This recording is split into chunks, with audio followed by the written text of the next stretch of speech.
चलो, डेट क्या है आज? 27। ठीक है, तो आज ना मॉलिक्यूलर बेसिस ऑफ इनहेरिटेंस हम कंटिन्यू कर रहे हैं, और इसके अंदर हम स्टार्ट कर रहे हैं ट्रांसलेशन। आज ना ट्रांसलेशन हम स्टार्ट करेंगे। ठीक है। यस तनु।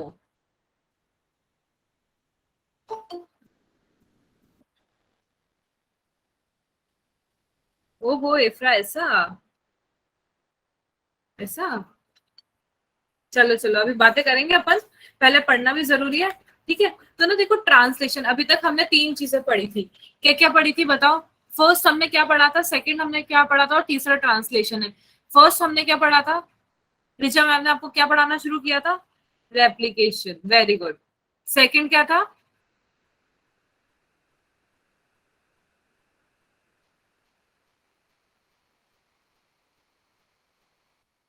सेकंड क्या था? Transcription, good. तो फर्स्ट हमने रेप्लिकेशन वगैरह कर लिया है, सेकंड ट्रांसक्रिप्शन कर लिया है, अब हमें ट्रांसलेशन करना है। ठीक है, तो आज हम ना उस ट्रांसलेशन का बेसिस पूरा करने वाले कि ट्रांसलेशन में हो क्या रहा है। ठीक है, तो देखो, ये प्रोसेस है एक। ठीक है, process of polymerization of amino acid to form polypeptide. मतलब क्या हो रहा है? अमीनो एसिड का ना पॉलीमराइजेशन हो रहा है, पॉलीपेप्टाइड बनेगा। यानी क्या बन रहा है बेसिकली? बेसिकली यहाँ पे क्या बन रहा है? अमीनो एसिड का पॉलीमराइजेशन, यानी क्या बनेगा? प्रोटीन बनेगा। हम इतने टाइम से सारे कुछ पुराने टॉपिक्स में पढ़ रहे थे, सब कुछ किस लिए पढ़ रहे थे? प्रोटीन बनाने के लिए। और हमने लास्ट टाइम जेनेटिक कोड भी किया था, फिर हमने बोला था अमीनो एसिड कोड नहीं करता, तो हमने अमीनो एसिड की जेनेटिक कोडिंग भी पढ़ ली थी, यूनिवर्सल वाली। ठीक है, तो order and sequence of amino acid are defined by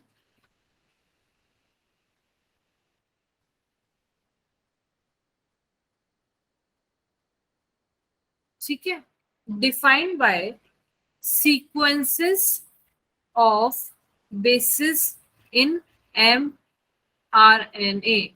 अपन ने पढ़ा था, मैंने आपको बताया था, जैसे एम आर एन ए है, यहाँ पे जो जो प्रेजेंट है, like a U T G, जो भी प्रेजेंट है उसके बेसिस पे अपोजिट में यहाँ पे जो कोडॉन प्रेजेंट है बेसिकली एमआरएनए पे, यहाँ पे एंटी कोडॉन होते हैं। अपन ने लास्ट क्लास में पढ़ा था, टीआरएनए में एंटी कोडॉन होते हैं, तो वो यहाँ पे सीक्वेंस बनाता चलता है इसके अकॉर्डिंग।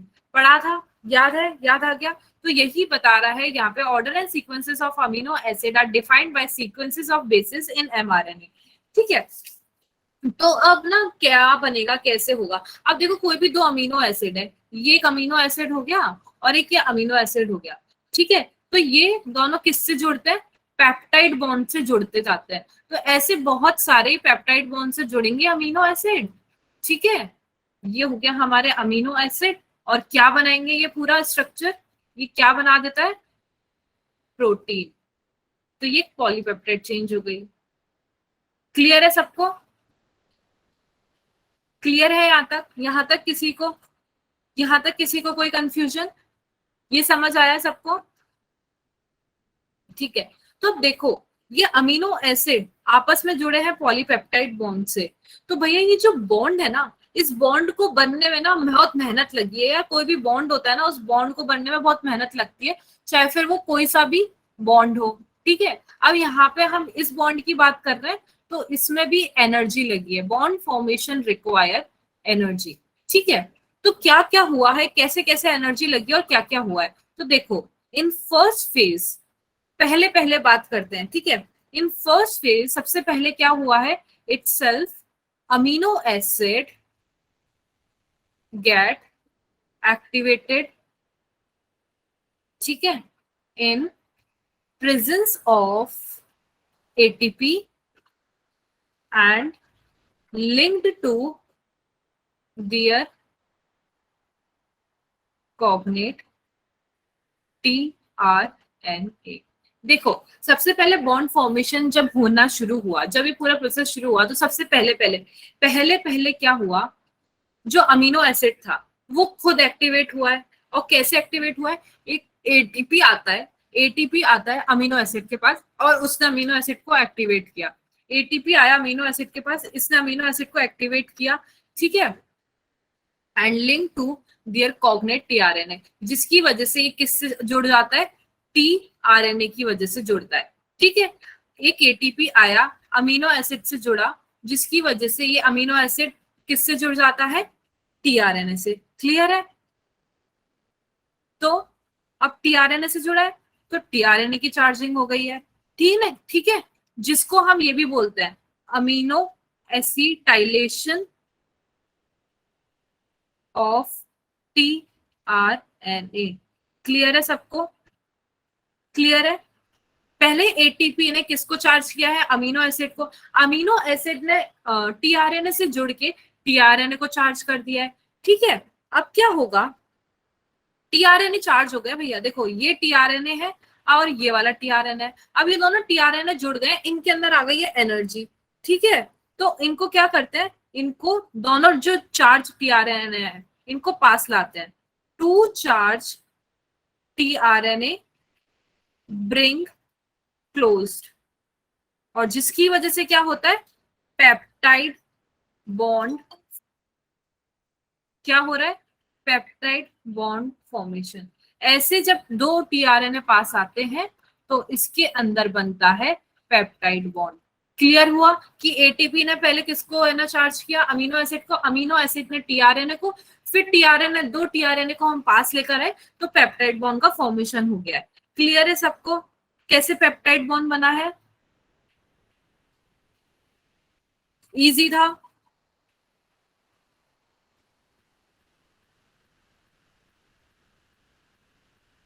ठीक है, तो ना देखो लास्ट क्लास में जैसे कुछ बच्चे पूछ रहे थे कि ऐसे सब यूनिट्स के बारे में, लार्ज सब यूनिट क्या होता है, स्मॉल सब यूनिट क्या होता है ना, तो अभी ना वो वाली चीज यहाँ पे आएगी। जैसे ना राइबोसोम होता है, आपने राइबोसोम्स के बारे में पढ़ा होगा, ठीक है। तो ये जो राइबोसोम होता है यहाँ पे क्या करते हैं और कैसे बने होते हैं, तो यहाँ पे जो राइबोसोम होते हैं ना वो दो चीज से बनते हैं। किससे बनते हैं? दो चीज से। एक होता है स्ट्रक्चरल आरएनए और एक होता है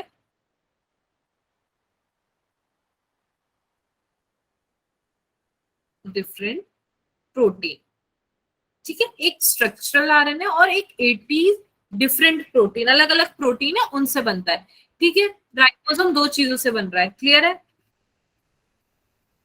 अब क्या होगा, इन इन एक्टिव स्टेट, जब ये सो रहा है, ठीक है, बहुत इनएक्टिव है अपन सबकी तरह, तब जो दो सब यूनिट है इसकी, मैंने क्या बताया, दो सब यूनिट होती है। कौन कौन सी सब यूनिट होती है? एक लार्ज वाली होती है और एक स्मॉल सब यूनिट होती है, ये तो अपन को पता ही है, ठीक है। तो लार्ज वाली क्यों है और स्मॉल वाली क्यों है, अलग अलग क्यों रखी गई है और इनके काम क्या है वो देख लो। सबसे पहले तो ये जरूरी है, जो लार्ज सब यूनिट है ना, उसका क्या है, to side for subsequent amino acid to bind, यानी फॉर्मेशन ऑफ पेप्टाइड बॉन्ड, ठीक है। और स्मॉल वाले का क्या काम है, एनकाउंटर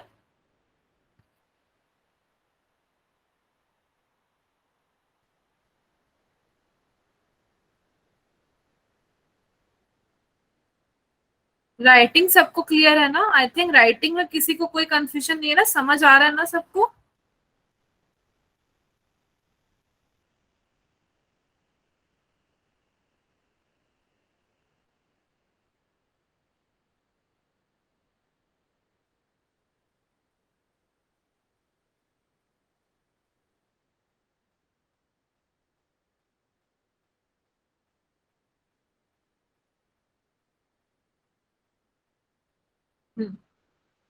ठीक है, देखो, अब जो दो सब यूनिट है, एक लार्ज है और एक स्मॉल है, तो देखो लार्ज जो बड़ी वाली सब यूनिट होती है, ठीक है, ठीक है, अभी लड़ो नहीं, अभी लड़ो नहीं, हाँ अभी पहले ध्यान दो यहाँ पे। अभी जो लार्ज वाली सब यूनिट है, तो उसका क्या काम है? जो लार्ज वाली सब यूनिट है ना, वो काम कर रही है पेप्टाइड बॉन्ड बनाने का। ठीक है, वो पेप्टाइड बॉन्ड बनाने का काम कर रही है। और जो स्मॉल वाली यूनिट है, वो क्या कर रही है? प्रोटीन बनाने का काम करेगी। ठीक है, क्लियर है? बस ये याद रखना, लार्ज वाली क्या करेगी? Formation of peptide bond. और जो स्मॉल वाली है, वो प्रोटीन बनाएगी। ठीक, यानी translation of mRNA to protein begin. ये जो प्रोसेस है एमआरएनए से प्रोटीन का बनने का, ये स्मॉल वाले की जिम्मेदारी है। ठीक है, तो इसलिए ना दो अलग अलग काम है, इसलिए दो इनको सब यूनिट में डाल दिया गया है, लार्ज और स्मॉल वाले में। ठीक है, तो ये ट्रांसलेशन का पूरा प्रोसेस जो चलता है यार प्रोटीन का बनने का, मैंने आपको बताया अमीनो एसिड जुड़ जा रहे हैं, सब कुछ बन जा रहा है। ठीक है, मैं आपको एक डायग्राम भी दिखाऊंगी, अभी टेंशन ना लेना। तो उसमें कुछ ट्रांसलेटेड रीजंस भी रह जाते हैं कि जो ट्रांसलेट नहीं हो पाते। मतलब पूरा एमआरएनए तो ट्रांसलेट हो जाता है, पर कुछ पोर्शन रह जाता है जो ट्रांसलेट नहीं हो पाता। ठीक है, तो उसको क्या कहते हैं? Sequence that not translated on mRNA. ठीक है, क्लियर है सबको? ठीक है, तो अभी कहाँ पे प्रेजेंट होता है मैम? हर जगह तो प्रेजेंट नहीं होगा। ये प्रेजेंट होता है, present at both fifth and and third and. ठीक है, फिफ्थ एंड यानी बिफोर स्टार्ट कोडॉन, और थर्ड एंड बोले तो आफ्टर स्टॉप कोडॉन। क्लियर है सबको? और इस अनट्रांसलेटेड रीजन को कैसे रिप्रेजेंट करते हैं? यूटीआर, यूटीआर से। क्लियर है सबको? तो अभी पूरा प्रोसेस ट्रांसलेशन का चल कैसे रहा है वो अब हम देखते हैं। देखो, फॉर इनिशिएशन, जब ये शुरू होता है, इनिशिएशन होने के लिए, शुरू होने के लिए क्या जरूरत है? हमने राइबोसोम के बारे में पढ़ा, तो राइबोसोम के बारे में आखिर क्यों पढ़ा, क्या काम कर रहा है? ठीक है, तो जो राइबोसोम है, देखो, ribosome bind at start codon. मैंने आपको लास्ट क्लासेस में बताया था स्टार्ट कोडॉन के बारे में। ठीक है, तो स्टार्ट कोडॉन जो होता है, यहाँ पे राइबोसोम आता है और यहाँ पे बाइंड करता है। ठीक है, और ये बाइंड किया, अब क्या होगा? जो टीआरएनए है वो रिकॉग्नाइज्ड बाय टीआरएनए। अब टीआरएनए उसको रिकॉग्नाइज करेगा। ठीक है, ये हमारा इनिशिएशन प्रोसेस तो ऐसे शुरू होता है कि राइबोसोम आके बाइंड कर रहा है, टीआरएनए उसको रिकॉग्नाइज किया। अब हमारा शुरू होगा इलोंगेशन फेज। कौन सा? Elongation phase. ठीक है, तो इलोंगेशन फेज जिसमें पूरा प्रोटीन सिंथेसिस होगा, elongation phase of protein synthesis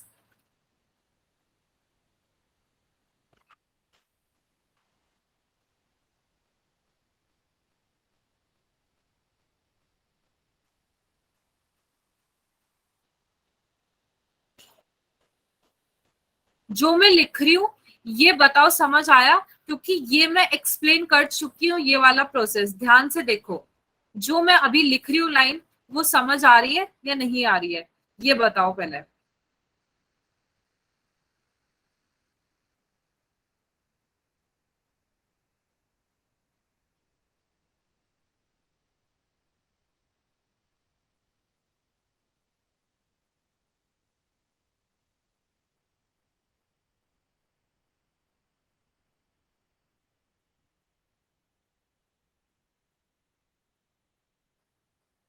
आ रहा है नहीं आ रहा है? बताओ इफ्रा, क्या रिपीट करना है?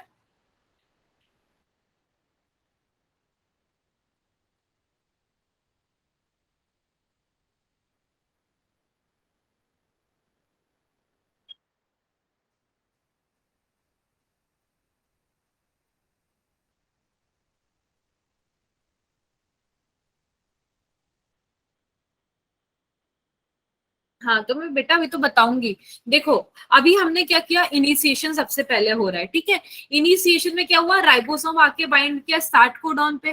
ठीक है, और रिकॉग्नाइज कर लिया टीआरएनए ने। ठीक है, तो अब इसके बाद शुरू होता है इनिशिएशन के बाद इलोंगेशन फेज। तो इलोंगेशन फेज जैसे मैंने आपको लास्ट क्लास में बताया था, क्या होता है उसके अंदर? जो अमीनो एसिड लिंक्ड होता है टीआरएनए से ही मैंने आपको लास्ट क्लास में डायग्राम दिखाया था कि अमीनो एसिड लिंक्ड हो रहा है टीआरएनए से, ठीक है। तो क्या होता है, it will bind to appropriate codon in mRNA by forming complementary base pair with tRNA anticodon. मैंने अभी बताया, देखो एमआरएनए पे कोडॉन प्रेजेंट होते हैं और जो टीआरएनए होता है, टीआरएनए होता है उसमें एंटी कोडॉन प्रेजेंट होता है। तो उसके हिसाब से क्या करता है, वो यहाँ पे कॉम्प्लीमेंट्री बेस पेयर बना लेता है और इनके बीच में बॉन्ड बन जाता है। याद आया ना? तो ऐसे इलोंगेशन फेज चलता है। ये मैंने लास्ट क्लास में बेटा आपको डायग्राम भी दिखाया था, याद हो तो, है ना। फिर ये चल रहा है, तो अब राइबोसोम आगे आगे बढ़ता जाता है, एक कोडॉन से अगले कोडॉन पे, अगले कोडॉन से अगले कोडॉन पे। अब ऐसा थोड़ी यहीं पे रुका रहेगा भाई, प्रोसेस को आगे तो बढ़ाना पड़ेगा।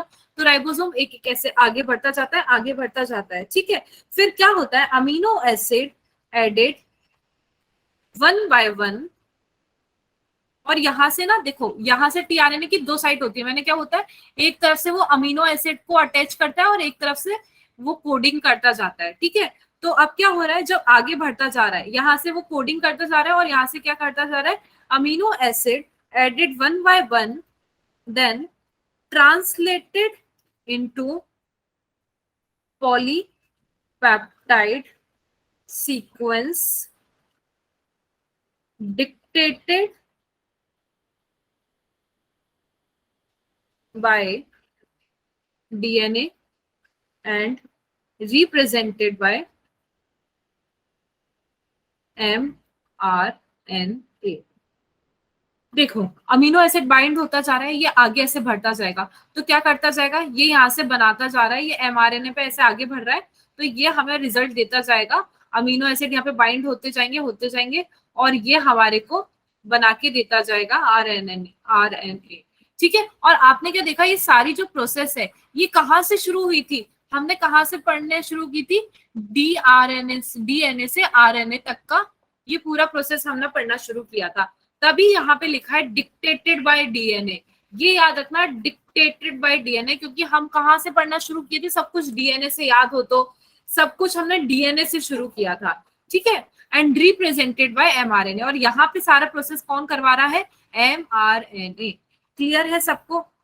अब आगे क्या हो रहा है, देखो आगे क्या हो रहा है, at and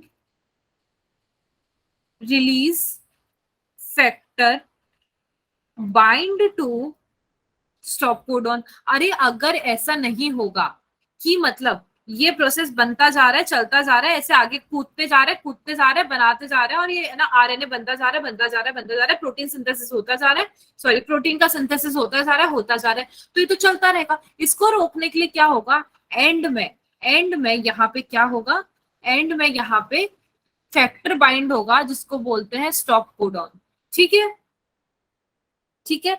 stop codon bind होगा जिसकी वजह से ये प्रोसेस को क्या करेगा, टर्मिनेट ट्रांसलेशन, और ट्रांसलेशन का प्रोसेस रुक जाएगा और release the complete polypeptide from ribosome. Clear है सबको? और जो ये पूरी पॉलीपेप्टाइड बनी है, ये पूरी जो पॉलीपेप्टाइड बनी है, मतलब पूरा ये जो प्रोटीन का सिंथेसिस हुआ है, ये चेन जो है ये रिलीज हो जाती है और अलग हो जाती है। तो देखो सुनो, वापस से सुनो, देखो क्या हुआ है, पूरा प्रोसेस 3 फेज में हुआ है।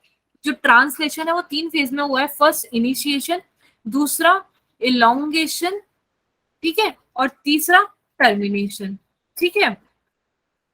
तो इनिशिएशन में क्या हुआ है, कब शुरू होगा, शुरू होने के लिए राइबोसोम वहां पे जुड़ा, राइबोसोम आके जुड़ा और टीआरएनए ने उसको एक्सेप्ट किया, तब हमारा एलोंगेशन चलेगा, ये लंबा होने का प्रोसेस चलेगा, इसका आगे फॉर्मेशन, पूरे जो प्रोटीन का बनने का काम है ना वो करवाया। तो वो कैसे करवाया, मैंने आपको लास्ट क्लास में डायग्राम भी दिखाया था कि टीआरएनए की 2 साइड होती है, एक तरफ से वो अमीनो एसिड को लेता जाता है, दूसरी तरफ से वो कोडिंग करता जाता है, एंटी कोडॉन क्योंकि उसके पास प्रेजेंट होते हैं।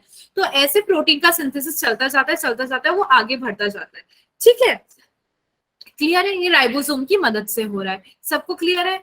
अब आगे क्या होगा, ये प्रोसेस तो चलता रहेगा, तो इस प्रोसेस को रोकना पड़ेगा। इस प्रोसेस को रोका नहीं तो भैया पॉलीपेप्टाइड की भरमार हो जाएगी। तो उसको रोकने के लिए एक स्टॉप कोडॉन होता है, वहां पे जाके स्टॉप कोडॉन आएगा, वहां पे जाके जुड़ जाएगा और इस प्रोसेस को टर्मिनेट कर देगा, रोक देगा कि भैया रुक जा, हमें जितना प्रोटीन का सिंथेसिस यानी पॉलीपेप्टाइड बनवाना था वो बन चुका है, आपका काम हो चुका है। तो तीसरा प्रोसेस है टर्मिनेशन, जो कि होगा स्टॉप कोडॉन के बाइंडिंग से। क्लियर है सबको, समझ आया? Right, good Anjali. That is यूएए and यूएजी।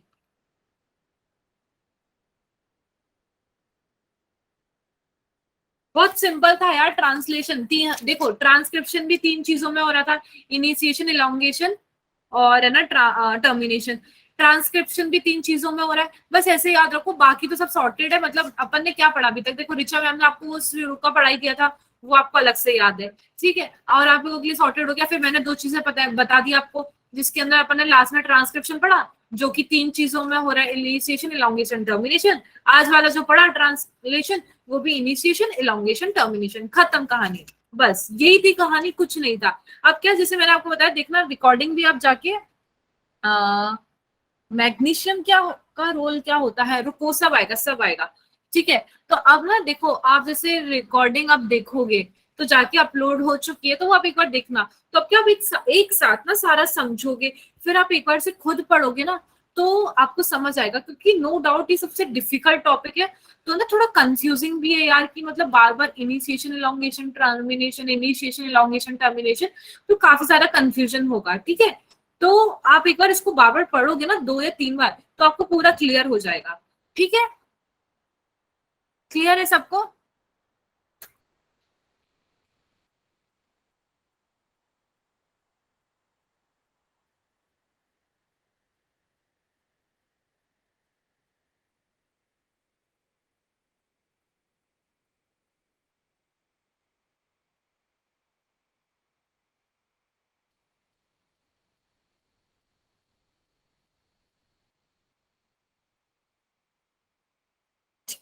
तो ना देखो, जैसे सबको क्लियर है, तो अपन ना अपन इसके बाद अब थोड़े से क्वेश्चन कर लेते हैं, क्योंकि इस वाले चैप्टर की ना अब देखो कुछ नहीं बचा है।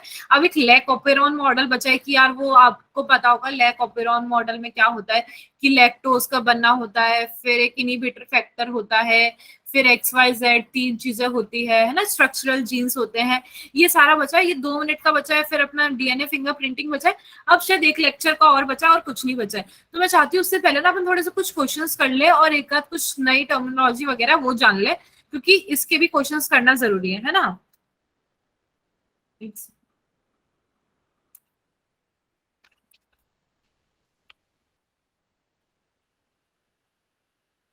हाँ, तो जूबिया ऐसे पूछ के मैग्नीशियम का क्या रोल होता है बेटा, वो भी आएगा। वैसे तो अभी तो जान लो ये ट्रांसलेशन में ही हेल्प करवाता है, प्रोटीन सिंथेसिस में इसका रोल होता है, बाकी अपन इसको देखेंगे, ठीक है। तो देखो मैं कुछ क्वेश्चन शो कर रही हूँ, आप आंसर देना मेरे को, ठीक है।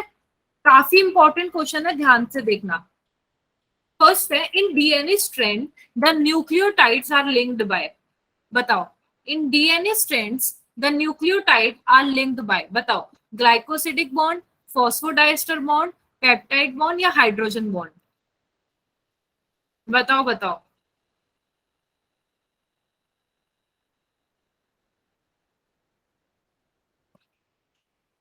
किसी का आंसर नहीं आ रहा है मेरे पास, इतना क्या सोच रहे हो? मुझे पता था, मुझे पता था कि बच्चों को ना टाइम लग जाने वाला है, मजे ले रहे हैं बैठ के क्लास में, ऐसा नहीं मैम ने जो पढ़ाया हाथों हाथ पढ़ते चले।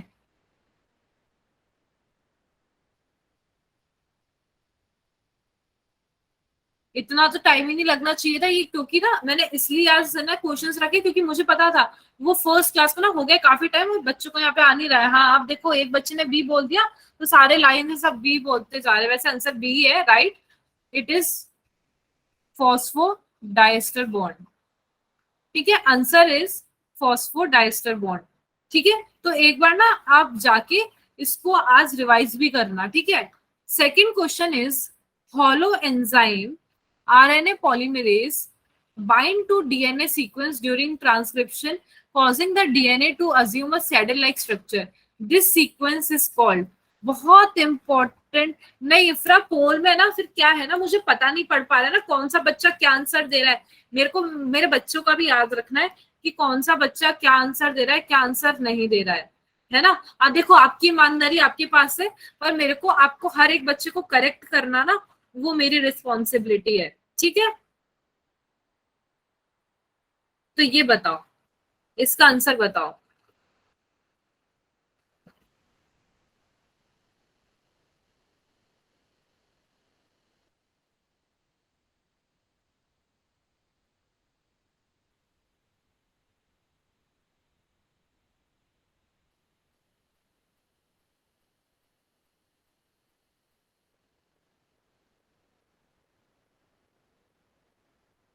देखो, ये एक नया कंसेप्ट है, ये क्वेश्चन मैंने यहाँ पे इसलिए रखा है। देखो, इसका आंसर है बी, टाटा। क्या है? Tata.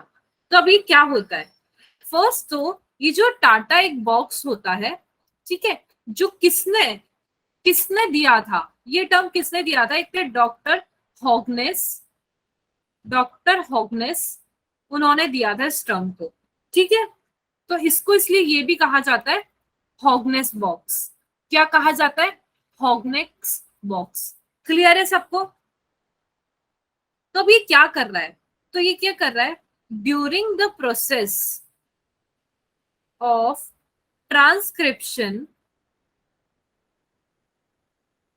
The RNA polymerase bind to data box, due to which DNA assume a saddle like structure at this place. देखो क्वेश्चन क्या था, आरएनए पॉलीमरेज बाइंड हुआ, डीएनए सीक्वेंस थी, उस पे आरएनए पॉलीमरेज बाइंड हुआ, ठीक है। तो जिसकी वजह से डीएनए ने कैसा शेप ले लिया, सैडल लाइक। तो क्या हुआ, क्यों हुआ? तो देखो सबसे पहले ये जो हुआ, वो हुआ टाटा बॉक्स की वजह से, ठीक है। तो इस प्रोसेस में क्या हुआ जब ट्रांसक्रिप्शन हो रहा था, तो जब आरएनए पॉलीमरेज यहाँ पे बाइंड कर रहा था, जब आरएनए पॉलीमरेज यहाँ पे बाइंड कर रहा था, ठीक है, तो आरएनए पॉलीमरेज किससे बाइंड किया, टाटा बॉक्स से, जिसकी वजह से उसने क्या किया, सैडल लाइक स्ट्रक्चर ले लिया है यहाँ पे। ये आपको बस इतना याद रखना है, क्वेश्चन आएगा तो वो ऐसे ही आएगा। इस वाले का तो स्क्रीनशॉट ले लो सब, ठीक है।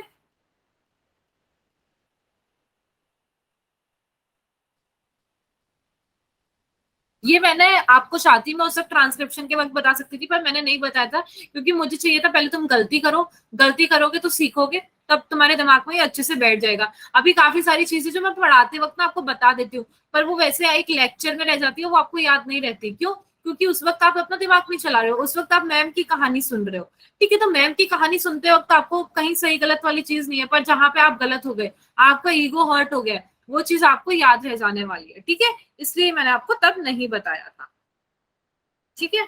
अब next question, which of the following uses RNA as a template for synthesizing DNA? बताओ, बताओ। uses RNA as template for synthesizing DNA, मतलब डीएनए बन रहा है आरएनए से। बताओ, फर्स्ट क्लास में बताया था मैंने, क्या होगा इसका answer, DNA polymerase, RNA polymerase, reverse transcriptase, या डीएनए डिपेंडेंट आरएनए पॉलीमरेज?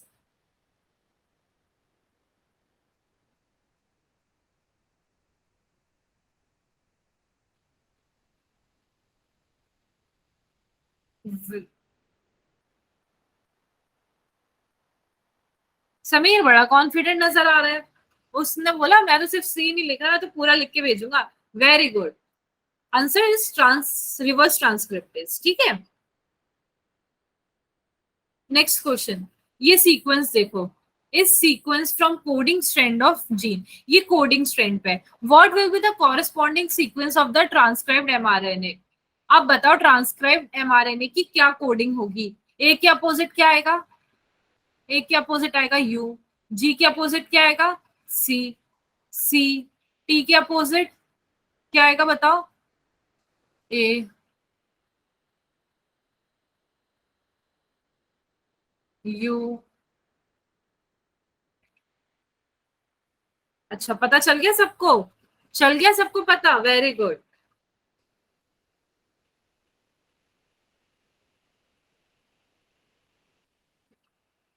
पता चल गया, वेरी गुड।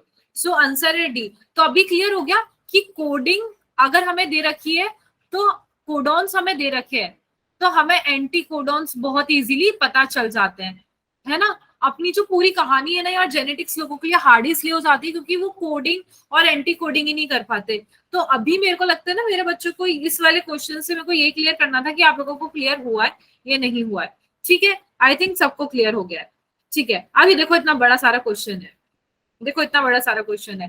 तो ये है सैटेलाइट डीएनए इज इम्पोर्टेंट। नहीं नहीं नहीं नहीं नहीं, ये अभी रहने दो।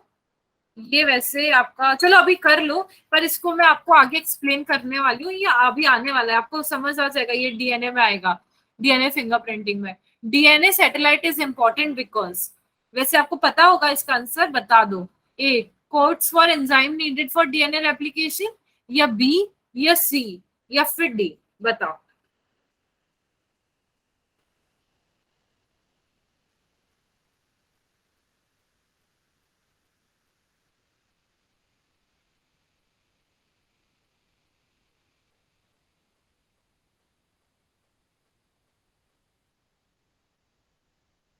देखो तो बच्चा पार्टी, इसका आंसर है सी। ठीक है, ये अभी मैं आपको पढ़ाऊंगी पूरा, ये अपना आगे आने वाला है।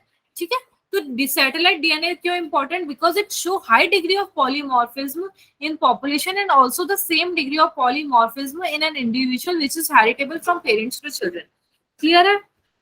तो नेक्स्ट क्वेश्चन देखो, the experimental proof for semi conservative replication of DNA was first shown in, किसमें शो किया था? मैंने आपको सेमी कंजर्वेटिव एक थ्योरी बताई थी, तो बताओ बताओ किसके अंदर थी?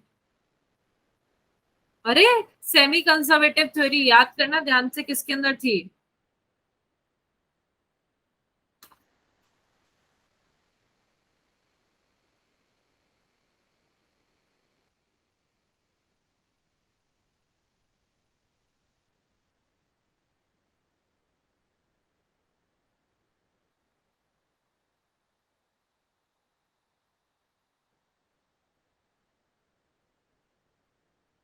गुड। तो वो हमारी थी बैक्टीरियम में, और बैक्टीरिया भी हमें पता है कौन सा वाला था। अरे यार समीर, वेरी नाइस यार, समीर ने तो आंसर लिख दिया, वो था इकोलाई। ठीक है, अपन ने सेमी कंजर्वेटिव थ्योरी में ये पढ़ा था। ठीक है, अब ये वाला क्वेश्चन देखो।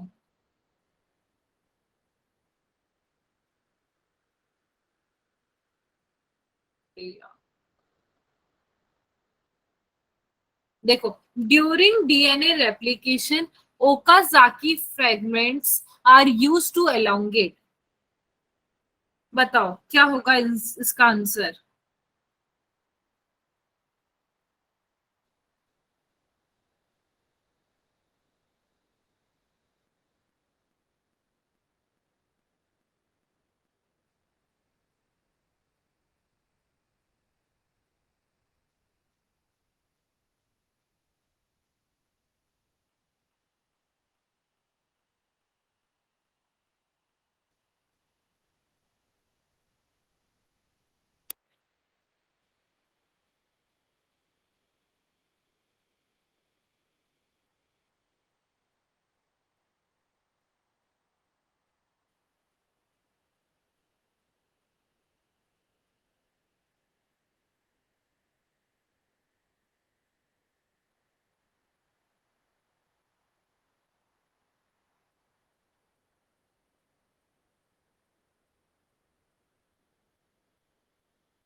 देखो, कुछ कुछ याद आ रहा है, मैंने आपको कुछ कुछ ऐसा बताया था, रेप्लिकेशन फॉर्क का स्ट्रक्चर बताया था।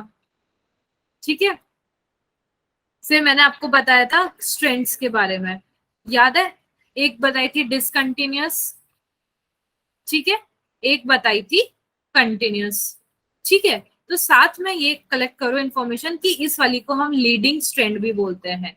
क्या बोलते हैं? Leading strand. ठीक है, और इस वाली को हम क्या, वो कौन सी बोलते हैं? लैगिंग स्ट्रैंड, क्या बोलते हैं?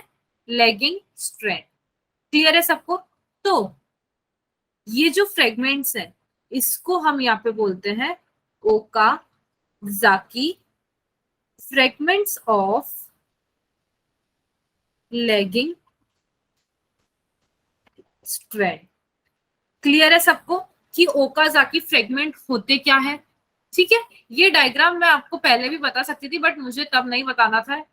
ठीक है, मुझे ये अभी बताना था क्योंकि उस वक्त आधे बच्चे होते हैं ना लेक्चर को सुनते भी नहीं है करते, पर क्वेश्चंस को सब ध्यान से सुनते हैं। तो ये इंपॉर्टेंट चीज है, इसको याद रखना है। ठीक है, तो during DNA replication Okazaki fragments are used to elongate. क्या होगा बताओ, क्या करता है ये?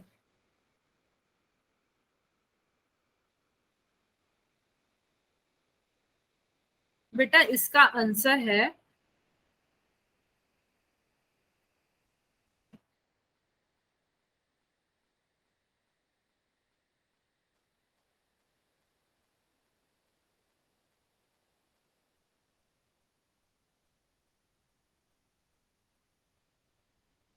तो ये क्या आप लोगों को आंसर इस डायग्राम के बाद ही क्लियर हुआ है कि इसका आंसर क्या है? ये डायग्राम समझने के बाद ही क्लियर हुआ है आप सबको आंसर, कि पहले से ही पता था?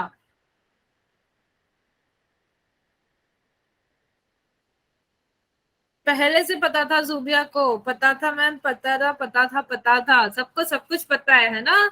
हाँ, तो देखो ये the lagging strand away from the replication form, ये तो क्लियर है यार, मतलब देखो डायग्राम में भी मैंने बता दिया है, तो आई थिंक सबको समझ आ ही गया होगा। ठीक है, क्लियर है सबको कि कैसे हुआ? मैंने एक्सप्लेनेशन आपको यहाँ पे दे दिया है पूरे डायग्राम के साथ बना के। ठीक है, किसी को कोई कंफ्यूजन है? कंफ्यूजन है ना? एक्सप्लेनेशन भी हाथ हाथ मैंने बना दिया है। ठीक है, तो अब नेक्स्ट क्वेश्चन है, the final proof for DNA as a genetic material came from the experiment of, किसने दिया था बताओ?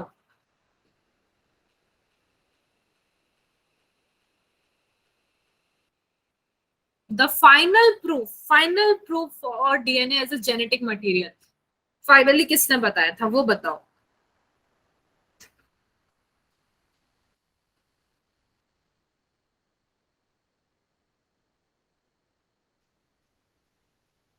वेरी गुड, इट्स, अरे अरे कौन है ये? दिव्या नहीं, दिव्या नहीं बेटा, it's Hershey's and chase. Clear है सबको? सबको समझ आ गया? तो एक बार ना जिसको भी स्क्रीनशॉट लेना है, आज हमारे पास इतना ही था, और इसके बाद ना मैं आपको कुछ एक इंपॉर्टेंट चीज बताने वाली हूँ। उससे पहले ना आपको जिसको भी स्क्रीनशॉट वगैरह लेना है वो एक बार ले लो, फिर मैं आपको एक और चीज बताने वाली हूँ। देखो ये हमारी स्लाइड नंबर फर्स्ट है, ट्रांसलेशन हमने यहाँ से शुरू किया है। समीर अभी मैं नहीं कर सकती ना, मैंने आपको बताया था कि अभी मेरा कोई भी ग्रुप वगैरह मेरा ज्वाइन नहीं है, क्योंकि मेरा वो दूसरे वाले नंबर से है। तो एक बार वो आ जाएगा तभी मैं ये पीडीएफ आपको एक बार डाल पाऊंगी, है ना? देखो ट्रांसलेशन हो गया फर्स्ट, सेकंड,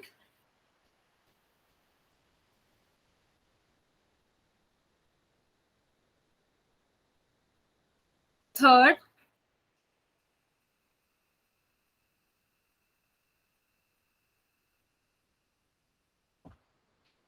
हाँ हाँ इफ्रा, बट वही चीज है ना, मैं एक से सारे फिर ग्रुप में फॉरवर्ड करूंगी। एक होता है ना, अगर कोई ग्रुप अगर स्किप हो जाए कर जाए, तो मैं उस बेसिस पे आपको मैं बैकअप के लिए बोल रही हूँ, ये है ना, कि मतलब कहीं से ना अपने पास कोई चीज छूट ना जाए।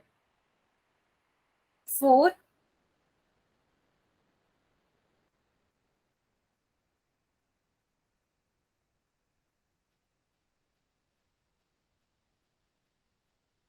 फिफ्थ,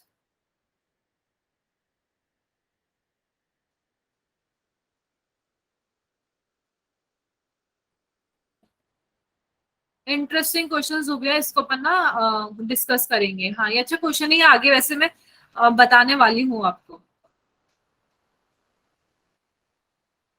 सिक्स्थ, ठीक है, और ये इसका भी ले लो क्वेश्चन का, जैसे ये वाला हो गया सेवेंथ, 8, इसका तो ले ही लो। 9th,